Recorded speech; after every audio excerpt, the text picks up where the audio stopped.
Hi everyone, Keith Arkberg Farms. It is now the last week of February and I'm really liking how the temperatures are going. So we are starting to plant out here on the farm. We're of course planting in the greenhouse first, but we're getting ready to move out in the field here in another week. This is usually the time of the year when we do our initial first plantings. I got a little ahead of the game this year because I like the temperatures so much at the beginning of February. I just had to try it and see what happens. So far so good. So let me show you how we're planting and 4 crops that we're growing right now that are great for early season production, that can withstand cold snaps, frost, and will get you a very early harvest in your garden or at your own market gardening. So let me show you.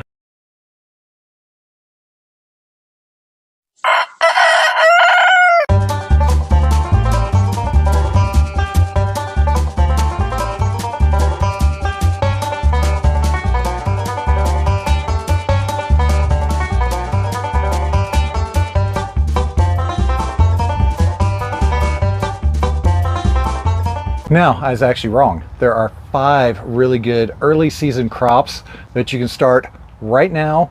We are in zone actually 6B now. We're in northeast Kansas, so we're about center line of the country. Northern growers might have to wait just a little bit. Southern growers, you should already be going. Our first early season crop is radishes. These are about 3 weeks old right now. They take about a week and a half to actually come up this time of year. We have a mixture of a couple different radish types in there. Next we move into our lettuce mix. This is just one of the generic lettuce mixes. They call it lettuce mix, mesclun mix, all kinds of stuff. Got a little bit of spotty germination, not too horrible. It is still coming up. It got a little dry in here and it's kind of crusted. You can kind of see where it came up in the gaps a little bit more where the cracks are that the seed came through. This over here is our spring mix. This is just basically a brassica mix. So we've got, that'd be red mustard, then we've got green mustard, and these guys right here I believe are the red Russian kales. We actually mix that all together and spread that out. Next we have our spinach, which is about a week and a half old. It's starting to come up nicely. Looking very good. This is one thing you got to watch this time of year. There's one little aphid. I don't know if you can see it right down there. Yeah, right there on the plant. That little dot right there next to my thumb. The next one down there is actually our arugula that I just planted. It has not started to come above the surface because I just planted it a couple days ago, but it shouldn't be long before it comes up. Now I'll show you what technique I'm using to plant these. But first, don't forget, head over to arkbergfarms.com, scroll down to the bottom, digital tools and training. Got a bunch of cool stuff there, a bunch of spreadsheets. We got our side openers for sale. We also have custom printed Jang rollers down there as well. And also the Market Gardening Farm School. We're continuing to shoot on it. We've got the first module done, second module in the works, and hopefully before long we'll have the whole entire thing built out. Piecemeal courses, take whichever one you want, when you want it, and it gives you the step-by-step processes we use on our farm that work best for us. So go check it out. Now this is a Jang cedar. This is your Cadillac of cedars. Fairly pricey, but super accurate.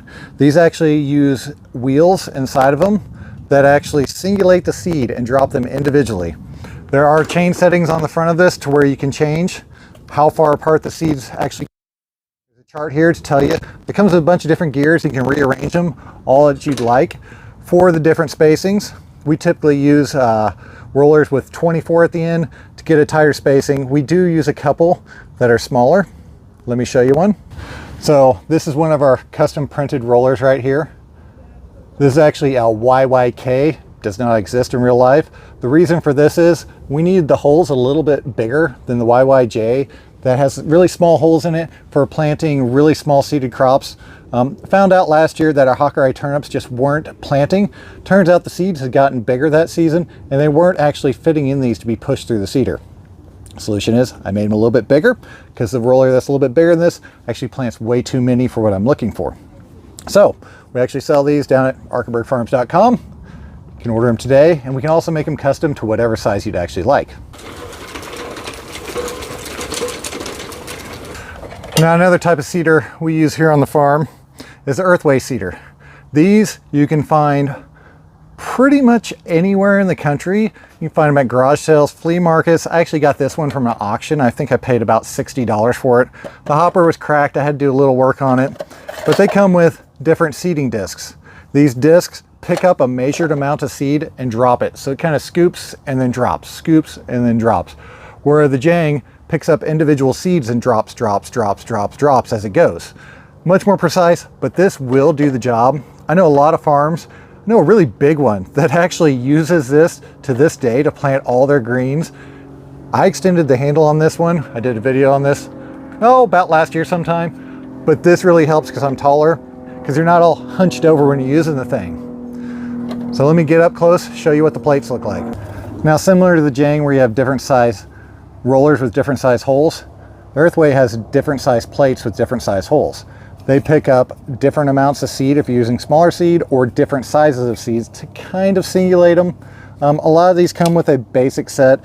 We did actually order another set of plates when I initially purchased this years ago. They just pick up less because they have less amount in them. Another trick I've seen people use, they actually file these things down, or you put like caulking or tape in these, so it only picks it up every other, so you can actually thin it out a little bit. But when you're first starting out, it doesn't particularly matter. You can do some thinning here and there. If you're planting a 100-foot row, you do not want to be thinning because that takes a lot of time and a lot of effort. I'll show you the most common way people actually plant seeds in their garden now.